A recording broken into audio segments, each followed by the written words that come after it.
हिंदी में यूपीएससी की तैयारी से संबंधित प्रोग्राम्स को देखने के लिए सब्सक्राइब करें स्टडी IQ IAS हिंदी। नमस्कार, बहुत बहुत स्वागत है आप सभी का स्टडी IQ IAS हिंदी में। मेरा नाम है अतुल जैन।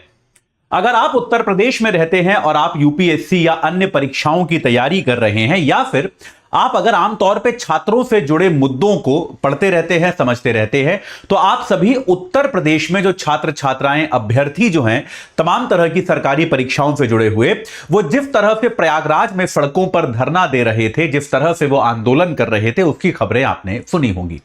पिछले दिनों ये पूरा मुद्दा बहुत चर्चा में रहा और इस मुद्दे को लेकर उसके बाद खास तौर पर जिस तरह से पुलिस ने बल प्रयोग किया, छात्र छात्राओं को खदेड़ा, उनसे जगह खाली कराई, उनको प्रदर्शन नहीं करने दिया, उसको लेकर सरकार की चारों तरफ आलोचना भी की गई। लेकिन अभी अभी समाचार आ रहा है कि उत्तर प्रदेश सरकार के कहने पर उत्तर प्रदेश लोक सेवा आयोग ने अपना जो निर्णय था, जिसके तहत वो अपनी आरओ और एआरओ की परीक्षा को कई पालियों में कराने वाला था, और साथ के साथ उत्तर प्रदेश का जो पीसीएस का एग्जाम होता है, राज्य सिविल सेवा की जो परीक्षा होती है, उसको भी कई पालियों में कराने वाला था। इन दोनों निर्णयों को उसने बदल दिया है उत्तर प्रदेश सरकार के आग्रह पर। तो राज्य लोक सेवा आयोग ने निर्णय लिया है कि अब ये परीक्षाएं जो हैं ये एक ही पाली में होंगी। राज्य पीसीएस को लेकर इस निर्णय की घोषणा कर दी गई है। आरओ और एआरओ की परीक्षा को लेकर अभी यह कहा गया है कि इस पूरे मुद्दे की जांच के लिए एक समिति बनाई गई है और उस समिति के आकलन के आधार पर, उस समिति की रिपोर्ट के आधार पर निर्णय लिया जाएगा। लेकिन यह तय है कि एक तरह से सरकार और उत्तर प्रदेश लोक सेवा आयोग जो है वो सिद्धांततः इस बात को मान गया है कि भाई ये परीक्षा जो है ये एक ही पाली में कराई जाएगी। तो आज जो है मैं आपको बताऊंगा कि ये विवाद क्या था, सरकार ने और आयोग ने अभी इसको लेकर उत्तर प्रदेश सरकार की प्रवक्ता का यह आधिकारिक बयान है, ये सब आपको मैं दिखाऊंगा, ये पढ़ के सुनाऊंगा ताकि आपको ये पूरा मुद्दा समझ में आ जाए। ठीक है, चलिए। लेकिन उसके पहले आपको एक बार बता दूं कि अगर आप यूपीएससी की तैयारी कर रहे हैं तो आप हमारी ये 18 किताबों का सेट खरीद सकते हैं 4,299 रुपए में एजे लाइव कोड लगाकर। तो आप अगर ये किताबें खरीद लेंगे तो आपको यूपीएससी की तैयारी के लिए अन्य कोई पुस्तकें नहीं खरीदनी पड़ेंगी। इसके अलावा अगर आप एनसीईआरटी की तैयारी कर रहे हैं, आप एनसीईआरटी पढ़ते हैं और आपको एनसीईआरटी से समझ में नहीं आता कि भाई क्या पढ़ना है और क्या नहीं पढ़ना, तो आप ये 5 किताबों का सेट जो है एनसीईआरटी का कंपाइलेशन हमारा ले सकते हैं।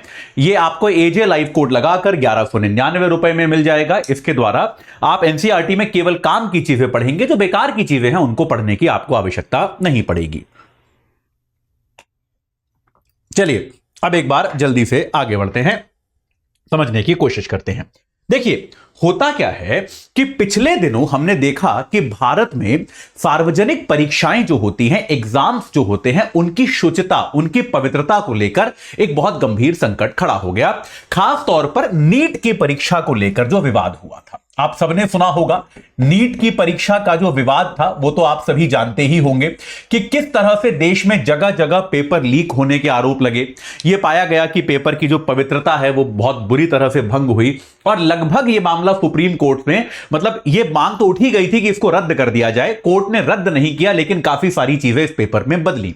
तो उसके बाद क्या हुआ, उत्तर प्रदेश सरकार ने यह निर्णय लिया कि इस बार जो है हम अपने जो राज्य स्तर की परीक्षाएं हैं उनमें बहुत ज्यादा सतर्कता बरतेंगे।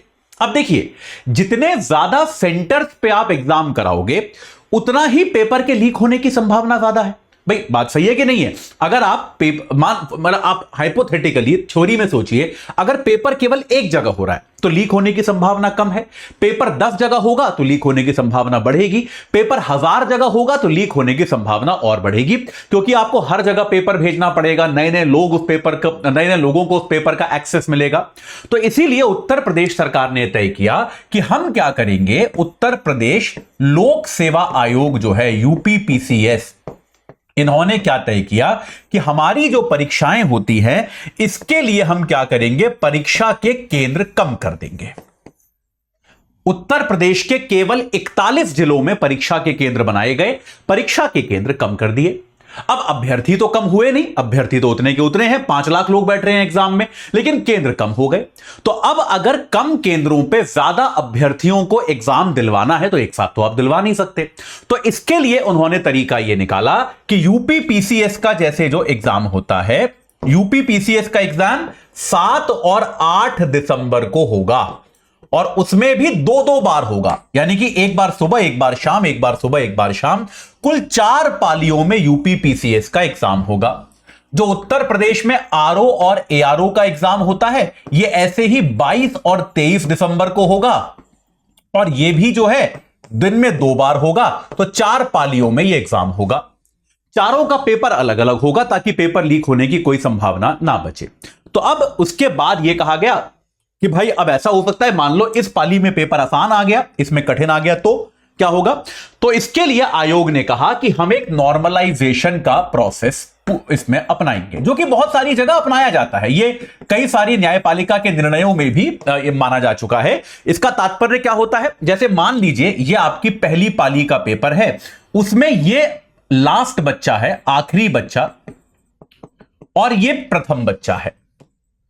अंकों के आधार पे हम मान लेते हैं ये यहां का स्केल रहा है। अब अगर आपकी दूसरी पाली में अंकों का स्केल ये रहा है, आखिरी बच्चा जो है वो यहां रहा है और प्रथम बच्चा यहां रहा है, तो आप इस पूरे ग्राफ को कुछ ऐसे सिकोड़ दोगे कि ये सारे के सारे इसी स्तर पे आ जाएं। समझ रहे हो? आप समझ रहे हो कि नहीं? तो आप सभी बच्चों के अंकों को नॉर्मलाइज करोगे ताकि एक तरह से उनमें अंतर कम से कम रह जाए और पाली में पेपर मुश्किल आया था या आसान आया था इसका प्रभाव ना पड़े। इसका साइंटिफिक फॉर्मूला होता है, ये बहुत सारे साइंटिफिक तरीके इसमें अपनाए जाते हैं। हालांकि इसके तौर तरीकों पे हमेशा विवाद रहा है, कभी भी कोई नॉर्मलाइजेशन का प्रोसेस ऐसा नहीं रहा जिसको लेकर विवाद नहीं रहा हो। विवाद तो हमेशा रहा है, लेकिन तब भी उन्होंने कहा कि हम नॉर्मलाइजेशन का प्रोसेस अपनाएंगे। इस नॉर्मलाइजेशन के प्रोसेस को लेकर विद्यार्थी नाराज हो गए और उत्तर प्रदेश में, खास तौर पे प्रयागराज में, इलाहाबाद में सड़कों पर विद्यार्थी जो हैं प्रदर्शन करने लगे। उन्होंने उन विद्यार्थियों का तर्क यह था कि हमें इस बात पर विश्वास नहीं है कि यह नॉर्मलाइजेशन की प्रक्रिया, जिसमें कौन सा फॉर्मूला लगता है, कैसे होता है, किसी को पता ही नहीं है, यह सही तरीके से लगाया जाएगा, हमें इस पर कोई भरोसा नहीं है। और विद्यार्थियों का कहना था कि यार आयोग का एक काम है, वो एक काम है कि ढंग से परीक्षा कराए, तो आप वो एक काम क्यों नहीं करा सकते? भाई आप ये क्यों कह रहे हो कि हमको, आपका काम है ना, अगर आपको लगता है पेपर लीक हो जाएगा तो उसकी सुरक्षा मुहैया कराना ही तो आपका काम है।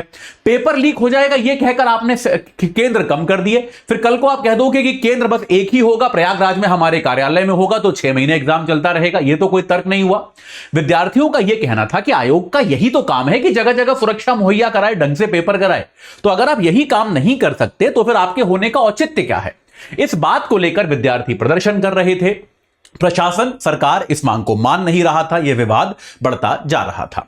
तो आज जो है, अब से कुछ देर पहले यह खबर आई है, जो कि आपको मैंने बताया, उत्तर प्रदेश सरकार की ओर से वक्तव्य आया है कि भाई हमने इसीलिए यह पारदर्शिता सुनिश्चित करने के लिए हमने 1 से अधिक पालियों की व्यवस्था की थी और दिसंबर में जो पीसीएस की परीक्षा होनी थी और समीक्षा अधिकारी और सहायक समीक्षा अधिकारी यानी कि आरओ और एआरओ की जो परीक्षा होनी थी उसको भी 1 से ज्यादा पाली में करने की घोषणा की गई थी।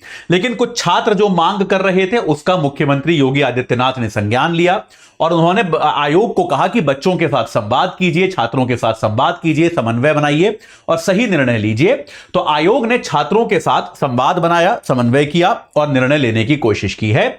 और मुख्यमंत्री जी की पहल पर आयोग पीसीएस की प्रारंभिक परीक्षा, देखिए यहां पर स्पष्ट लिखा हुआ है कि पीसीएस की जो प्रारंभिक परीक्षा होने वाली थी वो पूर्व की भांति 1 दिन में ही कराई जाएगी। तो आपका जो पीसीएस का एग्जाम जो था यूपी का, जिसको 2 पालियों में कराया जाने वाला था, वो रद्द कर दिया गया है। अब वो 1 पाली में ही कराया जाएगा। ऐसे ही आपका समीक्षा अधिकारी और सहायक समीक्षा अधिकारी की जो परीक्षा है उसको पारदर्शी, गुणधर्मिता और शुचिता पूर्ण ढंग से संपन्न कराने के उद्देश्य से सभी तथ्यों को समेकित अनुसंधान और विश्लेषण करने हेतु आयोग द्वारा समिति का गठन किया गया है और यह समिति अतिशीघ्र अपनी रिपोर्ट देगी। यानी कि याद रखिए, अभी निर्णय बदला गया है केवल पीसीएस के लिए, आरओ और एआरओ के लिए यह निर्णय अभी तक बदला नहीं गया है। यह कहा गया है कि भाई एक समिति हमने बना दी है, वो समिति इसकी जांच करके अपनी रिपोर्ट करेगी और उस समिति की रिपोर्ट के आधार पर हम निर्णय लेंगे कि भाई ये 1 दिन कराया जाए या मल्टीपल दिनों में कराया जाए। लेकिन एक तरह से अगर आयोग अपनी बात से, सरकार अपनी बात से यहां पीछे हटी है तो यह मानने का पर्याप्त आधार है कि वो आरओ और एआरओ की परीक्षा में भी विद्यार्थियों की इस बात को मान लेगी। ठीक है, तो अभी के लिए कम से कम ऐसा प्रतीत होता है कि इस वर्ष के लिए यह परीक्षाएं एक पाली में ही कराई जाएंगी। तो आंदोलनरत जो छात्र हैं, जो अभी आंदोलन कर रहे हैं, सड़कों पर बैठे हैं, एक तरह से उनको एक बहुत बड़ी जीत मिली है। उनके विरोध को सरकार ने सुना है और स्वीकार किया है। ठीक है, चलिए, तो अभी के लिए बस इतना ही। इसमें कोई नया बदलाव होगा, कोई नया परिवर्तन होगा तो आप तक सबसे पहले मैं पहुंचाऊंगा। इस चर्चा से जुड़ने के लिए आप सभी का धन्यवाद। जाते जाते आपको एक बार दोबारा से बता देता हूं कि भाई मान लीजिए यदि आप यूपीएससी के लिए कौन सी किताबें खरीदनी है ये सोच रहे हैं, तो आप हमारा 18 किताबों का सेट एजे लाइव कोड लगाकर खरीद सकते हैं। मात्र 4299 में आपको मिल जाएगा। ये लोगे तो आपको और कोई किताब खरीदने की आवश्यकता नहीं पड़ेगी। और अगर आप एनसीईआरटी को लेकर चिंतित हैं कि भाई एनसीईआरटी की किताबें कैसे पढ़ी जाएं, तो एनसीईआरटी की किताबों का हमारा कंपाइलेशन है, history, geography, polity, economics, science and technology. ये 5 किताबों का कंपाइलेशन आप एजे लाइव कोड लगाकर मात्र 1199 रुपए में खरीद सकते हैं। इस चर्चा से जुड़ने के लिए आप सभी का बहुत बहुत धन्यवाद। हिंदी में यूपीएससी की तैयारी से संबंधित प्रोग्राम्स को देखने के लिए सब्सक्राइब करें स्टडी IQ IAS हिंदी।